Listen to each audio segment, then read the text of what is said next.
నమస్తే, welcome to morning bulletin. సచివాలయంలో ముఖ్యమంత్రి రేవంత్ రెడ్డి ఆధ్వర్యంలో వీడియో కాన్ఫరెన్స్ జరిగింది. భారీ వర్షాలు, వరదల నేపథ్యంలో రాష్ట్ర వ్యాప్తంగా పంట నష్టాలు, సహాయక చర్యలపై సమీక్ష జరిగింది. మంత్రులు, కలెక్టర్లు, ఉన్నతాధికారులు పాల్గొని వివరాలు సమర్పించారు. వరద ప్రభావిత ప్రాంతాల్లో రైతులు ఎదుర్కొంటున్న ఇబ్బందులు, పంటలకు జరిగిన నష్టాలను సీఎం ఆరా తీశారు. తక్షణ సహాయం అందించేందుకు అవసరమైన నిధులను విడుదల చేయాలని ఆదేశించారు. పేద రైతుల సమస్యలను పరిష్కరించేందుకు అధికారులు సమన్వయంతో పని చేయాలని సూచించారు. బాధితులకు ఆహారం, త్రాగునీరు, వైద్య సహాయం వెంటనే అందించాలన్నారు. సహాయక చర్యలు నిర్లక్ష్యం ప్రదర్శించే వారిపై కఠిన చర్యలు తీసుకుంటామని హెచ్చరించారు.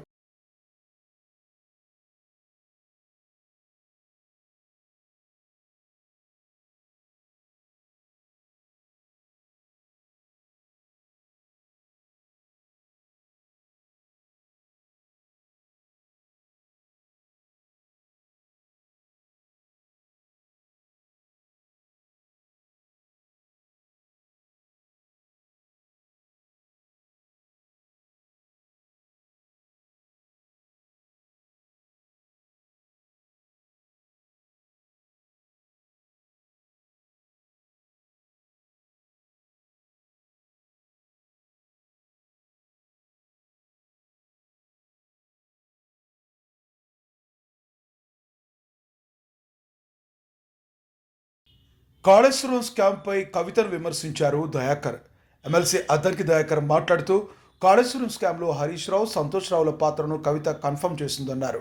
కేసీఆర్కు సంబంధం లేదని కవిత చెప్పడం విడ్డూరంగా ఉందని వ్యాఖ్యానించారు. అసలు ముగ్గురు మధ్య పదవుల కోసం పోరాటం జరుగుతుందని ఆయన అన్నారు. కవిత రేవంత్ రెడ్డి పేరును ప్రస్తావించడం రాజకీయ కారణంగానేనని విమర్శించారు.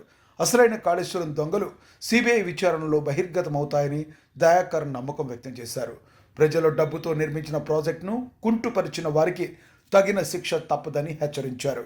కేసీఆర్ పేరు ఉపయోగించి అవినీతిని కొనసాగించారని, సిబిఐ విచారణతో అన్ని వెలుగులోకి వస్తాయని దయాకర్ వ్యాఖ్యానించారు. అనే విషయాలు చూసుకోవాల్సిన అవసరం ఉంది. ఎందుకంటే కేసీఆర్ తర్వాత ఉన్న ఈ ముగ్గురులో పదవుల పందేరంలో ఏదో అలజడి, అడ్డంకులు వస్తున్నమాట మనకు అర్థమవుతున్నది. ఇక్కడ మొన్నటిదానిక టార్గెట్ కేటీఆర్గా నడిచిన చర్చ కాస్త ఇప్పుడు మళ్ళీ హరీష్ రావు వైపు మళ్ళడం వెనుక ఉన్న ఉద్దేశం ఏంటి, దాంట్లో సంతోష్ రావును కలపడం వెనుక ఉన్న కారణాలు ఏంటి అనే విషయాలు పక్కన పెడితే, మొత్తానికి కాళేశ్వరం కథలో హరీష్ రావు పాత్ర, సంతోష్ రావు పాత్రను ఆమె కన్ఫర్మ్ చేసింది.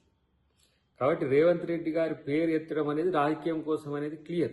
దాంట్లో మనం పెద్దగా చర్చించుకోవాల్సిన అవసరం కూడా లేదు. ఎందుకంటే వాళ్ళిద్దరి పేర్లు చెప్పినందుకైనా రేవంత్ రెడ్డి గారి పేరు చెప్పడం వల్ల ఈ ఈ అంశాన్ని పెనెట్రేట్ చేసుకోవడానికి ఉపయోగపడుతుంది తప్పితే మరొక దానికి పనికిరాదు. కానీ అన్నిటికంటే ముఖ్యంగా ఏంటంటే, ఇప్పుడు కాళేశ్వరంలో అవినీతి జరిగిందని మాత్రం కవిత ఒప్పుకున్నట్టే లెక్క. కానీ కేసీఆర్ లేకుండా ఈ కాళేశ్వరం అవినీతి జరిగిందని చెప్పాలని చూడడం మాత్రం పూర్తి స్థాయిలో అది అబద్ధం. అది కేవలం తన తండ్రిని కాపాడుకోవడానికి చేసిన ఒక ఎత్తుగడ ప్రకటనే తప్పితే దాంట్లో మనం కొత్తగా ఆలోచించాల్సిన అవసరం లేదు. ఏది ఏమైనా సిబిఐకి అప్పచెప్పినాం కదా. ఎవరి పాత్ర ఎంత, ఎవరివి కథలు, ఎవరు కట్టుకథలు, ఎవరివి పిట్ట కథలు, ఎవరు వాస్తవ ఏమంటారు కాళేశ్వరం దొంగలు, ఇవన్నీ కూడా ఇలా బయటపెట్టడానికి తెలంగాణ ప్రభుత్వం సిబిఐకి ఇచ్చిన వాటి పర్సువేషన్లో కూడా కాంగ్రెస్ ప్రభుత్వం ఉంటుంది, కాంగ్రెస్ పార్టీ కూడా ఉంటుంది. ఎందుకంటే ఇది తెలంగాణ ప్రజల యొక్క సొమ్మును కాపాడే రక్షకులుగా ఇలా కాంగ్రెస్ పార్టీ ఉంటుంది, కాంగ్రెస్ ప్రభుత్వం ఉంటుంది, రేవంత్ రెడ్డి గారు ఉంటుంది. కాబట్టి రేవంత్ రెడ్డి గారి మీద ఆరోపణలు చేయడం ద్వారా సెన్సేషన్ మాత్రమే తప్పితే దాంట్లో ఎవరు కూడా దాన్ని పట్టించుకోరు, నమ్మరు. ఒక్కొక్కరు ఒక ఆయన బాంబులు పెట్టిండ్రు అన్నట్టే, లేకపోతే ఇంకొక ఆయన ఏదో సంఘ విద్రోహ చర్యలు అక్కడ పనిచేసినాయి అన్నట్టు. కానీ ఇలా రేవంత్ రెడ్డి గారు కూడా వాళ్ళ వెనుక ఉండని చెప్పడం అనేది కేవలం సెన్సేషన్ కొరకు చేసిన స్టేట్మెంట్గా.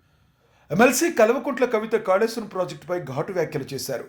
హరీష్ రావు, సంతోష్ రావును టార్గెట్ చేస్తూ తీవ్ర విమర్శలు గుప్పించారు. కేసీఆర్ పేరు చెప్పుకుని అనేక చెడ్డ పనులు చేయడం వల్లే ఆయనకు నష్టం కలిగిందన్నారు. మాజీ రాజ్యసభ సభ్యుడు మేఘా కృష్ణారెడ్డి కూడా ఈ వ్యవహారంలో భాగమని ఆరోపించారు.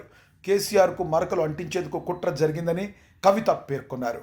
కోట్ల రూపాయలు సంపాదించుకున్న అధికారులపై వెంటనే చర్యలు తీసుకోవాలని డిమాండ్ చేశారు. ప్రాజెక్టును నిలదీయడం వల్ల తెలంగాణ రైతులకు భారీ నష్టం కలిగిందని ఆవేదన వ్యక్తం చేశారు. అయినా మళ్ళీ వాళ్ళనే మోస్తాం, అయినా మళ్ళీ వాళ్ళనే ముందుకు తీసుకెళ్తామని అనుకుంటే పార్టీ ఎట్లా ముందటికి పోతుంది? ఒక బిడ్డగా నిజంగా నేను బాధపడతా ఉన్నాను. ఇవాళ 5 సంవత్సరాలు ఇరిగేషన్ మంత్రిగా చేసినటువంటి హరీష్ రావు గారిది మేజర్ పాత్ర లేదా దీంట్లో? అందుకే కదా కేసీఆర్ గారు వారిని సెకండ్ టర్మ్లో తప్పించిండ్రు. ఈ మొత్తం కాళేశ్వరం ఎపిసోడ్లో కేసీఆర్ గారికి మరక అంటిందంటే 2-3 వ్యక్తులు కారణం. మాజీ రాజ్యసభ సభ్యుడు ఒకలైతే, హరీష్ రావు గారు ఒకలైతే, మేఘా కృష్ణారెడ్డి గారు ఇంకోడు, మేఘానో బోగానో ఏదో. ఈ పెద్ద పెద్ద కాంట్రాక్టర్లు అందరితో కుమ్మక్కై కేసీఆర్ గారు ప్రజల కోసం ఆలోచన చేస్తే, నీళ్ళ కోసం ఆలోచన చేస్తే, వీళ్ళు సొంత వనరుల కోసం, డెవలప్మెంట్ కోసం, ఆస్తులు పెంచుకోవడం కోసం ఆలోచన చేసి ఇవాళ మీ వల్ల రేవంత్ రెడ్డి లాంటి వ్యక్తి, తెలంగాణ ఉద్యమానికి సంబంధం లేని వ్యక్తి, కేసీఆర్ గారి కాలి గోటికి సరిపోని వ్యక్తి, ఆయన నిలబడి కేసీఆర్ గారిని చెయ్యెత్తి చూపించి కేసీఆర్ గారి మీద సిబిఐ ఇవాళ నేను వేస్తా అని చెప్తున్నాడంటే కారణం ఎవరు దీనికి? నేను భరించిన, ఇదే హరీష్ రావు గారు, ఇదే సంతోష్ రావు గారు అనేక కుట్రలు చేసినా కూడా భరించిన. నా మీద ఓపెన్గా మీడియా మిత్రులందరితో రకరకాల మాటలు చెప్తే కూడా నేను భరించిన. నా పర్సనల్ అటాక్కి నేను ఎప్పుడు కూడా వాళ్ళను ఇంతవరకు పేరు పెట్టి పిలవలేదు, మాట్లాడలేదు. ఫస్ట్ టైం చెప్తున్నా. నేను ఎందుకోసం చెప్తున్నా? కేసీఆర్ గారికి ఈ వయసులో సిబిఐ ఎంక్వైరీ ఏందండి? ఎందుకోసం ఆ కర్మ పట్టింది? ఎందుకు భరించాలి? ఇటువంటి వాళ్ళని చూస్తూ ఎందుకోసం ప్రొటెక్ట్ చేసుకోవాలి? బీఆర్ఎస్ పార్టీ తమ్ముల కోపం రావచ్చు, కానీ వాస్తవాలు చేదుగున్నా అప్పుడప్పుడు మాట్లాడుకుంటేనే, మందు తీసుకుంటేనే ఆరోగ్యం మంచిగా అవుతుంది. మంత్రి నారా లోకేష్ నిన్న రాత్రి కడపకు చేరుకున్నారు. కడప విమానాశ్రయంలో ఆయనకు ఘన స్వాగతం లభించింది. పెద్ద సంఖ్యలో టీడీపీ నాయకులు, కార్యకర్తలు ముందుగానే అక్కడకు చేరుకుని నినాదాలతో స్వాగతం పలికారు. మంత్రి సవిత, పొలిట్ బ్యూరో సభ్యుడు శ్రీనివాసులు రెడ్డి, మైదుకూరు ఎమ్మెల్యే పుట్ట సుధాకర్ యాదవ్, కడప ఎమ్మెల్యే మాధవిరెడ్డి స్వాగత కార్యక్రమంలో పాల్గొన్నారు. ప్రజాప్రతినిధులు పూలమాలతో లోకేష్ను ఆహ్వానించారు. స్థానికులు భారీ సంఖ్యలో తరలివచ్చి ఆత్మీయంగా కలిశారు. లోకేష్ తన పర్యటనలో జిల్లాలోని పార్టీ కార్యకర్తలతో సమావేశమై వ్యూహాత్మక అంశాలపై చర్చించనున్నారు. ఆయన పర్యటనతో టీడీపీ శ్రేణిలో ఉత్సాహం నెలకొంది.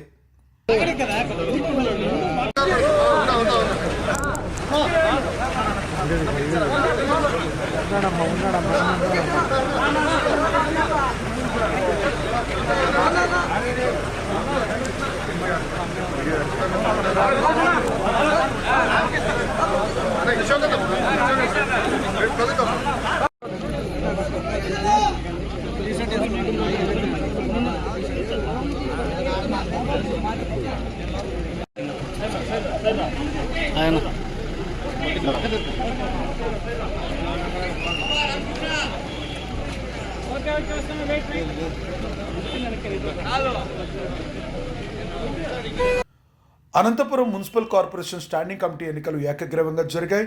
గూడూరు మల్లికార్జున, దేవి, జయలలిత, రామాంజీనమ్మ, లావణ్యలు సభ్యులుగా ఎన్నికయ్యారు. మేయర్ మొహమ్మద్ వసీం కొత్త సభ్యులకు ధ్రువపత్రాలు అందించారు. ఈ సందర్భంగా మాట్లాడుతూ వైఎస్ఆర్సీపీ కార్పొరేట్ల ఐక్యతే తమ బలమని అన్నారు. గతంలో కూటమి ప్రభుత్వం స్థానిక సంస్థల్లో సభ్యులను బలవంతంగా లాక్కుందని, అనంతపురంలో అలాంటి ప్రయత్నాలు విజయవంతం కాలేదని చెప్పుకొచ్చారు. మాజీ సీఎం జగన్, మాజీ ఎమ్మెల్యే అనంత వెంకటరామరెడ్డి సహకారంతో నగర అభివృద్ధికి సమిష్టిగా కృషి చేశామని తెలిపారు. ఎన్నికలు ఏకగ్రీవం చరిత్రలో నిలిచిపోతుందని మేయర్ వ్యాఖ్యానించారు. స్టాండింగ్ కమిటీ ఇది ఒక చరిత్ర. ఈ యొక్క 5 yearsలో జగన్మోహన్ రెడ్డి గారి సహకారం, అనంత వెంకటరామరెడ్డి గారి కృషితో వైసీపీ పాలనలో ప్రతి ఇయర్ కూడా మేము ఏకగ్రీవం చేసుకోవడం కూడా ఇది ఒక చరిత్ర అని మీ అందరూ తెలియజేస్తున్నాను. అదేవిధంగా ఎవ్రీ ఇయర్ కూడా ప్రతి ఒక్కరికి కొత్త వాళ్ళకి కూడా ఇవ్వడం కూడా ఇది కూడా చరిత్ర అని కూడా నేను తెలియజేసుకుంటున్నాను. గతంలో మనం చూసుకుంటే కింద స్టాండింగ్ కమిటీ అంటేనే వివాదాలు, భయప్రాంతాలు, ఎన్నికలు చేసి ఏ విధంగా ఇబ్బంది పడే వాళ్ళు కూడా మనం అందరూ ఒకసారి గమనించాలి. కానీ ఈరోజు మనం చూసుకుంటే కింద వైసీపీ హయాంలో మేమందరూ కూడా 50 మంది కార్పొరేటర్లో 45 మంది వైసీపీ వాళ్ళు అయ్యారు. ఇదే ప్రభంజనం ఏ విధంగా అయితే మేము మొదట్లో ఉన్నామో అదే ప్రభంజంగా మేము ముందుకు సాగుతున్న విషయం కూడా మీ అందరూ తెలియజేస్తున్నాను. కూటమి ప్రభుత్వం అధికారంలోకి వచ్చిన తర్వాత ఇది సెకండ్ స్టాండింగ్ కమిటీ ఎలక్షన్ అయినప్పటికీ కూడా వాళ్ళకి బలం లేకపోయినా కూడా ఈరోజు అనేక విధాలుగా లాస్ట్ టైం మనం చూసాం. లాస్ట్ ఇయర్ ఏ విధంగా కుతంత్రాలు చేసి ఏదో విధంగా ముందుకు రావాలని చూశారు. అయినప్పటికీ వాళ్ళకి కుదరలేదు. జగన్మోహన్ రెడ్డి సహకారం, అనంత వెంకటరామరెడ్డి గారి కృషి, అనంత వెంకటరామరెడ్డి గారి అనుభవంతో వీళ్ళు ఏమి చేయలేకపోయారు అని కూడా మీ అందరికీ గట్టిగా చెప్పదలుచుకుంటాను. రాష్ట్రంలో చూసుకుంటే కన్నా మనం మొన్నటి రోజే మనం పులివెందులో చూసాం ఏ విధంగా ఎన్నికలు జరిగాయి, ఏ విధంగా రాష్ట్రంలో మేయర్స్ కానివ్వండి, డిప్యూటీ మేయర్స్ కానివ్వండి, మున్సిపల్ చైర్మన్లు కానివ్వండి, వైస్ చైర్మన్లు కానివ్వండి భయప్రాంతాలకు గురి చేసి ఏ విధంగా వాళ్ళకి పదవి నుంచి తొలగించడం కూడా చూసిన విషయాలు కూడా మనం ఒకసారి గమనించాలి. ఎన్ని చేసినా కూడా ప్రజలందరూ కూడా గమనిస్తున్నారు, రాష్ట్రం అంతా కూడా చూస్తున్నారు. వీళ్ళు ఎన్ని భయప్రాంతాలు చేసినా, రెడ్ బుక్ రాజ్యాంగం తీసుకొచ్చి ఎంత భయప్రాంతాలు చూసినా కూడా ప్రజలు నమ్మే పరిస్థితి లేరు. అనంతపురం నగరంలో ఏ విధంగా అయితే మా పాలకవర్గం ఉంది స్టార్టింగ్ నుంచి ఇప్పటి కూడా అదే బలంతో మేమంతా ముందుకు పోతున్నాం. అంత ఐక్యతతో ఈరోజు కార్పొరేటర్లు కావచ్చు ప్రతి ఒక్కరు కూడా అందరూ ఐక్యతతో ముందుకు పోయిన విషయం కూడా మేము అందరూ తెలియజేసుకుంటూ ఈ 4.5 years మేము చేసిన అనంతపురం నగరంలో ఏ విధంగా అభివృద్ధి చేసినా కూడా ప్రజలందరికీ తెలుసు. రాబోయే రోజుల్లో కూడా అనంతపురం నగరానికి మేము ఖచ్చితంగా అండగా ఉంటాం. అభివృద్ధి విషయంలో ఖచ్చితంగా పార్టీలకు అతీతంగా అండగా ఉంటాం తెలియజేసుకుంటూ, అవినీతికి మేము ఖచ్చితంగా వ్యతిరేకిస్తామని తెలియజేసుకుంటూ, రాబోయే రోజుల్లో ఖచ్చితంగా ప్రజలే బుద్ధి చెప్తారని తెలియజేసుకుంటూ, దౌర్జన్యాలకు ఎటువంటి పరిస్థితుల్లో కూడా మేము సహకరించాం. ప్రజాస్వామ్యబద్ధంగా మేము పోరాటం చేస్తామని తెలియజేస్తున్నాం. వైఎస్ఆర్సీపీ నేతలు చంద్రబాబు నాయుడుపై ఘాటు వ్యాఖ్యలు చేశారు. ఎన్టీఆర్ కుటుంబాన్ని పూర్తిగా నామరూపాలు లేకుండా చేసిన వ్యక్తి చంద్రబాబేనని ఆరోపించారు. తనది కాని పార్టీలోకి వచ్చి కుటుంబ సభ్యులను పదవులకు దూరం చేశారన్నారు. బాలకృష్ణను కాపాడిన కారణం వియ్యంకుడు కావడమేనని విమర్శించారు. వెన్నుపోటు రాజకీయాలకు పేటెంట్ చంద్రబాబుకే ఉందని వ్యాఖ్యానించారు. ప్రతిపక్ష హోదా వైఎస్ఆర్సీపీకి వస్తే అసెంబ్లీలో చంద్రబాబును నిలదీస్తామని చెప్పారు. ప్రజలు సూపర్ 6 హామీపై ప్రశ్నిస్తారని భయంతో చంద్రబాబు మౌనం వహిస్తున్నారని వ్యాఖ్యానించారు. వాళ్ళ కుటుంబంలో జరిగితే చూస్తే వాళ్ళందరూ గుర్తుపట్టలేనట్టుగా మారిపోయారు. అసలు ఎన్టీఆర్ కుటుంబమేనా ఇది? ఎన్టీఆర్ కుటుంబం, ఎన్టీఆర్ పెద్ద కొడుకేనా ఈయన? ఎన్టీఆర్ చిన్న కొడుకేనా? హరికృష్ణ గారి పిల్లలకి అక్కడ ప్రవేశం లేదు. అసలు ఎన్టీఆర్ కుటుంబాన్ని నామరూపాలు లేకుండా చేశాడు చంద్రబాబు నాయుడు ఈ 30 సంవత్సరాల్లో. తనను గాని పార్టీకి వచ్చి ఆ పార్టీ అధ్యక్షుడిగా స్వీకరించి ముఖ్యమంత్రి అయ్యి ఎక్కడ కూడా ఎన్టీఆర్ కుటుంబ సభ్యులు ఒక్కరికి కూడా కేబినెట్లో కానీ, ఎమ్మెల్యేలు కానీ, ఎంపీలుగా కానీ లేదా ఆ పార్టీలోని పదవుల్లో కానీ ఒక్కచోట కూడా ఎన్టీఆర్ కుటుంబ సభ్యుల్ని లేకుండా చేసిన రోజు బాలకృష్ణ గారు ఉండారని మీరు అనొచ్చు. బాలకృష్ణ గారు చంద్రబాబు నాయుడు గారు వియ్యంకులు. బాలకృష్ణ గారి కూతుర్ని చంద్రబాబు నాయుడు గారు కుమారులు చేసుకున్నారు కాబట్టి బాలకృష్ణ గారు సేఫ్. లేకపోతే బాలకృష్ణ గారు కూడా ఉండేవాళ్ళు కాదు అని నేను మనవి చేస్తున్నా. ఇదేమీ అబద్ధం కాదు, నిజం. బాలకృష్ణ గారు తప్పించి ఎన్టీఆర్ కుటుంబంలో ఒక్క వ్యక్తి కూడా చంద్రబాబు నాయుడు గారు దరిదాపుల్లోకి రాలి. ఎందుకు అని అడుగుతున్నాం.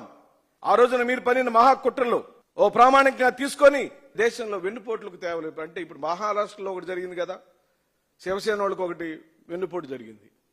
ఈ చిన్నవి మహారాష్ట్రలో జరిగిన సంఘటన అయినా, రాజస్థాన్లో జరిగిన సంఘటన అయినా, ఢిల్లీలో జరుగుతున్న సంఘటనలైనా ఇవన్నీ చంద్రబాబు నాయుడు గారు ఆ రోజు 95లోనే చేసేశాడు.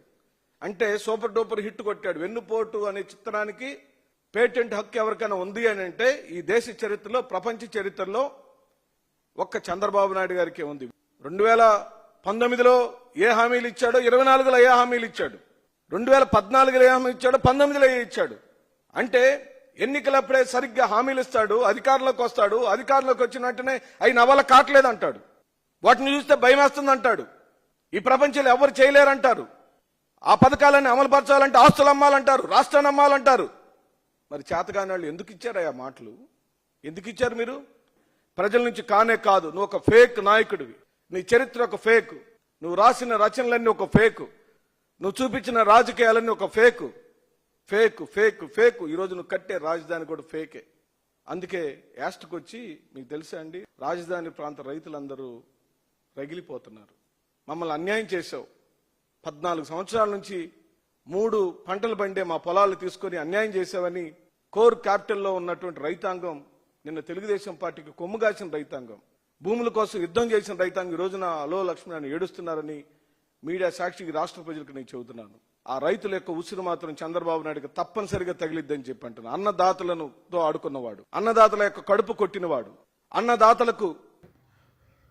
మాజీ మంత్రి వైఎస్ఆర్సీపీ ఇన్ఛార్జ్ సాకే శైలజ మాజీ మంత్రి వైఎస్ఆర్సీపీ ఇన్ఛార్జి సాకే శైలజ కూటమి ప్రభుత్వంపై విమర్శలు చేశారు. వికలాంగులు రోడ్లపైకి వచ్చి ఆత్మహత్యలకు పాల్పడుతున్నారని ఆవేదన వ్యక్తం చేశారు. కూటమి ప్రభుత్వం వచ్చిన తర్వాత ఎంతమంది దివ్యాంగులకు పెన్షన్లు మంజూరు చేశారో చెప్పాలని డిమాండ్ చేశారు. వికలాంగులకు హామీలు ఇచ్చినా వాటిని అమలు చేయలేకపోతున్నారని ఆరోపించారు. నిరాశతో అనేక మంది దివ్యాంగుల జీవితం ముగించుకోవాల్సిన పరిస్థితి వచ్చిందన్నారు. తక్షణమే పింఛన్లను పెంచి కొత్త అర్హులందరికీ ఇవ్వాలని శైలజ డిమాండ్ చేశారు. నాయకత్వంలో ఎన్ని కొత్తగా దివ్యాంగుల పెన్షన్లు ఇచ్చారో చెప్పండి ఒక మాట. నేను ధైర్యంగా చెప్తాను, 2 లక్షలకు పైగా జగన్మోహన్ రెడ్డి గారి నాయకత్వంలో దివ్యాంగులకి కొత్త పెన్షన్లు ఇచ్చిన చరిత్ర జగన్మోహన్ రెడ్డి గారిది. మీదే చెప్పని కోరుతా ఉన్నాం. నాకు అనుమానం, గతంలో ప్రభుత్వ ఉద్యోగం చేశాను నేను. సదరం సర్టిఫికెట్లు గవర్నమెంట్ ఇచ్చినవే కదా, ఏ ప్రభుత్వంలో అయినా సరే గవర్నమెంట్ సర్టిఫికెట్ కదా అది. మళ్ళీ సదరం సర్టిఫికెట్లో అంగవైకల్యం 50% పైన ఉన్నట్లుగా గతంలో ఇచ్చిన సర్టిఫికెట్ని ఈ రోజున లక్షలకు వేలాది మందికి దానికి తృణీకరిస్తా ఉన్నారంటే తప్పెక్కడ ఉందో చెప్పాల్సిన బాధ్యత మీపైన ఉంది కదా. 30 సంవత్సరాల క్రితం మీరు చేసిన అన్యాయాన్ని గురించి జనం మాట్లాడుకుంటారు. రామారావు కుటుంబానికి ద్రోహం గురించి మాట్లాడుకుంటారు. వికలాంగులకు పెడుతున్న, దివ్యాంగులకు పెడుతున్న క్షోభ గురించి, వాళ్ళ బతుకు భయం గురించి ఆక్రోశం మీకు తగులుతుంది. శాపం కాదు ఇది. అట్లాగే హంద్రీనివా పేరు పైన మీరు చేసే వంచన, మీ యొక్క దాని నాటకం అందాం, రంగులు మార్చడం, స్క్రీన్ మార్చడం, పేర్లు మార్చుకోవడం, ఇప్పటికి కూడా స్పష్టంగా చెప్పాలనుకుంటా ఉన్నాను. హంద్రీనివా పైన ఏదైనా పని జరిగి ఉంటే, నికరమైన పని జరిగి ఉంటే అది రాజశేఖర్ రెజిమ్లోనూ ఆయన వారసుడు జగన్మోహన్ రెడ్డి గారి రెజిమ్లో జరిగిందనే విషయం గుర్తు చేస్తూ ఉన్నాం. ఆయన మాట్లాడతారు, డబ్బులు ఖర్చు పెట్టుకు కర్నూలు జిల్లాలో 110 చెరువులకి నీళ్లు, కాలువలు కనపడవా మీకు? మహిళా హక్కులపై కూటమి ప్రభుత్వాన్ని నిలదీస్తామన్నారు వరదు కళ్యాణి. ఎమ్మెల్సీ వరదు కళ్యాణి మాట్లాడుతూ మహిళల హక్కుల పరిరక్షణకు కూటమి ప్రభుత్వంపై ఒత్తిడి తీసుకొస్తామని చెప్పారు. మహిళలకు ఇచ్చిన హామీలు అమలు కావడం లేదని ఆరోపించారు. మహిళల రక్షణ కోసం ప్రత్యేకంగా ఒక కార్యాచరణ రూపొందిస్తున్నామని తెలిపారు. మహిళలపై దాడులు పెరుగుతున్న తరుణంలో ప్రభుత్వం తక్షణ చర్యలు తీసుకోవాలని డిమాండ్ చేశారు. సమాజంలో మహిళలకు గౌరవం కల్పించేందుకు చట్టపరమైన మార్పులు అవసరమన్నారు. కూటమి పాలనలో మహిళా వ్యతిరేక ధోరణి కొనసాగితే ప్రజలు ఖండిస్తారని హెచ్చరించారు. చేయడం కోసం ఒక కార్యాచరణ రూపొందించుకుంటూ ఈరోజు జోన్ 5కి చెందిన ఈ కడప జిల్లాకి రావడం జరిగింది. తీసుకుంటే గతంలో జగన్మోహన్ రెడ్డి గారు 5 సంవత్సరాలు ముఖ్యమంత్రిగా ఉండే కాలంలో మహిళా రక్షణ కోసం, మహిళా సాధికారత కోసం పెద్దపీట వేసిన పరిస్థితి మనందరము చూసాం. ఒక మహిళా పక్షపాత ముఖ్యమంత్రిగా జగనన్న 5 ఏళ్ళు పరిపాలించారు. ఇచ్చిన ప్రతి పథకంలో కూడా మహిళలే ఎక్కువగా లబ్ధిదారులుగా ఉండేట్టుగా మనం చూసాం. ఒక ఇల్లు ఇస్తే అది మహిళలకు ఇచ్చేవారు, ఒక పథకం ఇస్తే అది మహిళల పేరుతో ఇచ్చేవారు. అలాగే ఒక పదవుల్లో కూడా మెజారిటీ పదవులు మహిళలకే ఇచ్చిన పరిస్థితి మనం చూసాం. ఈరోజు తీసుకుంటే కూటమి ప్రభుత్వం మహిళల్ని ఎన్నికల టైంలో జగనన్న కంటే ఎక్కువ మేలు చేస్తానని మభ్యపెట్టి ఓట్లు వేయించుకొని 164 సీట్లతో అధికారంలోకి వచ్చి నెట్ట నిలువుగా ఈరోజు మోసం చేయడం జరిగింది. 15 నెలలైనా ఏ ఒక్క పథకం కూడా సరిగ్గా అమలు చేయని పరిస్థితి మనం చూస్తూ ఉన్నాం. సూపర్ 6లు సూపర్ హిట్ అని చెప్తూ ఉన్నారు. వాళ్ళకి నేను ఒకటే ప్రశ్నిస్తూ ఉన్నాను, మరి మహాశక్తి అనే పథకం పెట్టారు. ఆడబిడ్డ నిధి కింద ప్రతి నెల 1500 రూపాయలు 19 సంవత్సరాల నుంచి 59 సంవత్సరాల మధ్య ఉన్న మహిళలకు ఇస్తామని చెప్పి, మరి 15 నెలలు అయింది కదా, ఏ ఒక్క మహిళకైనా మీరు ఆడబిడ్డ నిధి ఇచ్చారా అని నేను అడుగుతున్నాను. మరి సూపర్ 6 ఎలా సూపర్ హిట్ అవుతుంది అని నేను అడుగుతూ ఉన్నాను. అలాగే ఫ్రీ బస్సులో 11 రకాల బస్సులకు అవకాశం ఇవ్వకుండా కేవలం 5 రకాల బస్సుల్లో ఎక్కే అవకాశం ఇచ్చిన మీరు ఫ్రీ బస్ పథకం ఎలా సూపర్ హిట్ అవుతుంది అని నేను అడుగుతూ ఉన్నాను. ఈరోజు మొదటి సంతకానికే దిక్కులేని పరిస్థితి ఉంది. ఎందుకంటే ఒక్క నిరుద్యోగికైనా మీరు నిరుద్యోగ భృతి ఇచ్చారా? ఒక్క ఉద్యోగమేనా ఒక నిరుద్యోగికి ఇచ్చారా అని నేను అడుగుతున్నాను. మరి సూపర్ 6 ఎలా సూపర్ హిట్ అవుతుంది అని నేను అడుగుతూ ఉన్నాను. అలాగే రైతులకి అన్నదాత సుఖీభవ అని పేరు పెట్టారు. మొత్తం కేంద్రంతో సంబంధం లేకుండా 20,000 రూపాయలు ఇస్తానని చెప్పి ఎన్నికల టైంలో చెప్పి ఈరోజు కేంద్రంతో కలిపి ఇస్తానని చెప్పడమే కాకుండా మొదటి ఏడాది ఎగ్గొట్టి ఇప్పుడు కేవలం 5,000 రూపాయలు రైతుల అకౌంట్లో వేసి చేతులు దులుపుకునే పరిస్థితి ఉంటే ఎలా సూపర్ 6 సూపర్ హిట్ అవుతుంది అని నేను అడుగుతూ ఉన్నాను.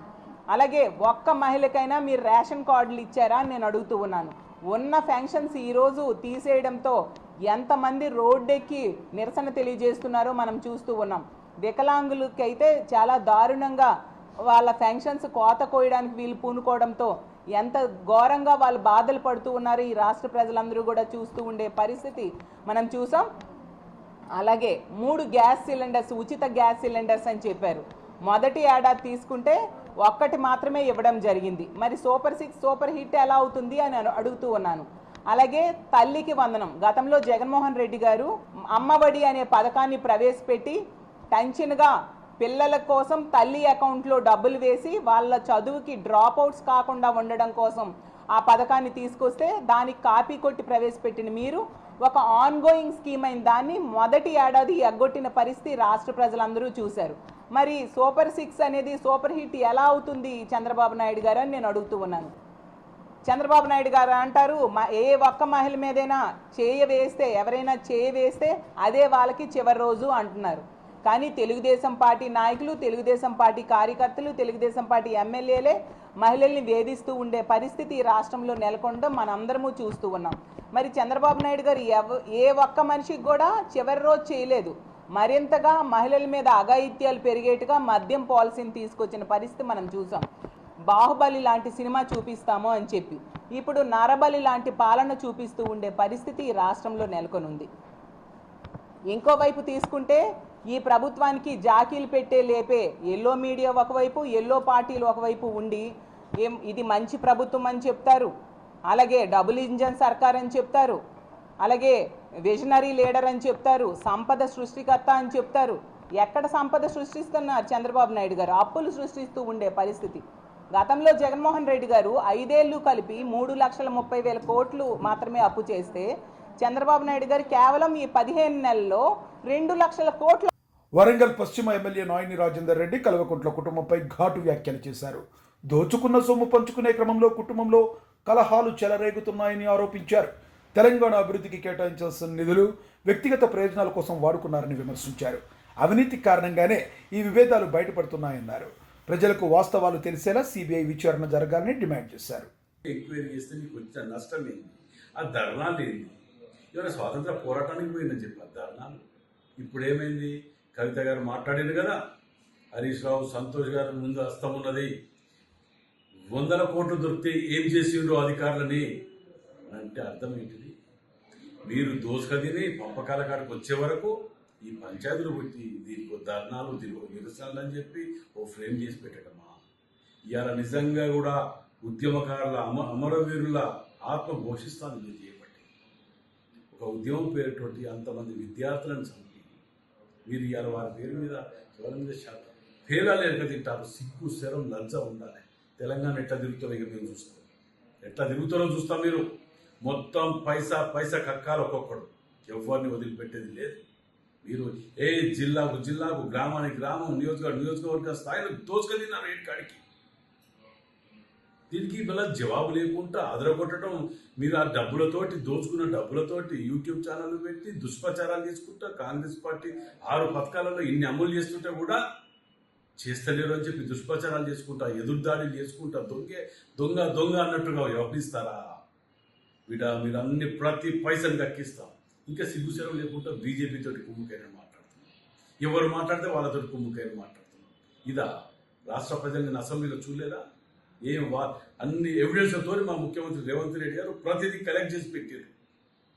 మేము కక్ష సాధింపు చర్య అనుకుంటే మీరెవ్వరు కూడా రోడ్ల మీద ఇన్ని రోజులు 2 ఏళ్ళ దాకా తిరగలేకపోతున్నారు. అది గుర్తుపెట్టుకోండి. ఇప్పుడు మాత్రం ఎట్టి పరిస్థితుల్లో ఇన్ని సాక్ష్యాలు, ఇన్ని సబూతులు మీ ఇంట్లోనే బయటకు వచ్చి. Hyderabad market committee vice chairman Kotla Srinivas మాట్లాడుతూ బీసీలకు న్యాయం చేయాలన్నది రాహుల్ గాంధీ సంకల్పం అన్నారు. ఈ సంకల్పాన్ని నెరవేర్చే బాధ్యతను సీఎం రేవంత్ రెడ్డి తీసుకున్నారని తెలిపారు. అసెంబ్లీలో బీసీలకు 42% రిజర్వేషన్లు కల్పించే తీర్మానం ఆ దిశగా కీలక అడుగుని చెప్పారు. ఈ నిర్ణయం సామాజిక న్యాయానికి నిదర్శనమన్నారు. బీసీ వర్గాల వారికి వారి వాటా రాజకీయ అవకాశాలు కల్పించేలా దీర్ఘకాలిక ఆకాంక్ష నెరవేరుతుందని చెప్పారు. కాంగ్రెస్ పార్టీ దీన్ని దేశవ్యాప్తంగా అమలు చేస్తుందని ఆయన నమ్మకం వ్యక్తం చేశారు. ఆ ఆలోచన సరళికి పదును పెట్టిన నాయకుడు మన గౌరవ ముఖ్యమంత్రి, అదేవిధంగా మన గౌరవ ప్రదేశ్ కాంగ్రెస్ కమిటీ అధ్యక్షుడు బొమ్మ మహేష్ కుమార్ గౌడ్ గారు అని చెప్పక తప్పదు. గత ప్రభుత్వము బీసీలకు కేవలం 50% అనే సీలింగ్ పెట్టి బీసీల జీవితాలతో చెలగాటమాడిన గత ప్రభుత్వానికి నిన్నటి శాసనసభలో చెంప చెల్లుమనిపించే విధంగా ఆ యొక్క నిబంధనని ఎత్తివేయడం ఇలా రాష్ట్రంలో ఉన్న బీసీలందరూ కూడా సంబరాలు చేసుకుంటూ అంబరాన్ని దాటుతున్నాయి. ఈరోజు గౌరవ ముఖ్యమంత్రి గారికి నీరాజనాలు పలుకుతా ఉన్నారు. గౌరవ పిసిసి అధ్యక్షుడు పొన్నం ప్రభాకర్ గారికి కూడా ఈరోజు బీసీలందరూ కూడా మా అనుబంధ సంస్థగా కాంగ్రెస్ పార్టీకి ఒక అనుబంధ సంస్థగా ఈరోజు మారినంటే గౌరవ ముఖ్యమంత్రి రేవంత్ రెడ్డి గారు తీసుకున్న ఆలోచన, వాళ్ళ మదిలో పుట్టిన ఒక మానస పుత్రికనే ఈరోజు బీసీలకు 42% స్థానిక సంస్థలు, విద్య, ఉపాధి, రాజకీయాల్లో అవకాశం ఇవ్వాలని రేవంత్ రెడ్డి ఆలోచనకు ఇలా రాష్ట్ర పల్నాడు జిల్లా పిడుగురాళ్లలో స్త్రీ శక్తి విజయోత్సవ సభ ఘనంగా జరిగింది. సభలో మహిళలు పెద్ద సంఖ్యలో పాల్గొన్నారు. వేదికపై మహిళా శక్తి, వారి సాధికారత, అభివృద్ధిపై నాయకులు ప్రసంగించారు. సమాజంలో మహిళల స్థానం బలపడేందుకు తీసుకుంటున్న చర్యలను వివరించారు. మహిళలకు స్వయం ఉపాధి, విద్య, రక్షణ అంశాల్లో మరిన్ని అవకాశాలు కల్పించనున్నట్లుగా తెలిపారు. పిడుగురాళ్లలో నిర్వహించిన ఈ సభకు ప్రజలు పెద్ద సంఖ్యలో తరలివచ్చి విజయవంతం చేశారు. విజయవాడ ధర్నా చౌక్లో సిపిఎస్ ఉద్యోగులు ధర్నా చేపట్టారు. వారంలో సిపిఎస్ రద్దు చేస్తామని హామీ ఇచ్చిన వైఎస్ఆర్సీపీ అమలు చేయక మోసం చేసిందని ఆరోపించారు. కూటమిని అధికారంలోకి తెచ్చి నమ్మకం ఉంచామని, ఇప్పుడు తగిన న్యాయం చేయాలని డిమాండ్ చేశారు. సెప్టెంబర్ 1న సిపిఎస్ ఉద్యోగుల విద్రోహ దినంగా పాటిస్తున్నామని తెలిపారు.